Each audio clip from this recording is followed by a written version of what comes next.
So, hello guys. Um, Kamusta kayo? Long time no see. By the way, andito na naman ako gumagawa ng video kasi namiss ko kayo. At sana okay lang kayo lahat at update lang tayo.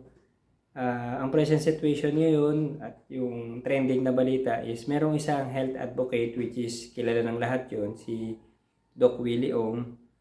Ngayon meron siyang isang malalang karamdaman na talagang seryoso yung usapin pagdating sa kalusugan. Kasi imagine, isa na siyang health advocate pero hindi siya nakaiwas pagdating sa pagkakaroon ng sakit. So what more, tayo na pangkaraniwang nilalang lang, hindi tayo doktor. So mas higit natin kailangan mag-ingat. Kaya lagi nating paalala na stay healthy. So hindi lang dapat kumakain ng gulay at prutas.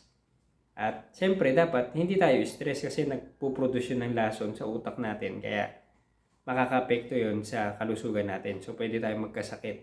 At the same time, mag-exercise tayo. Imagine guys, ako siguro mga nasa 2 months na ako nag-exercise. Hindi ko sure kung may improvement. Pero so far naman sa akin, sa pakiramdam ko, kahit pa paano may improvement. So kung magagawa nyo pang mag-take ng mga supplements or herbal, mas maganda para mas maganda yung build or foundation ng inyong kalusugan.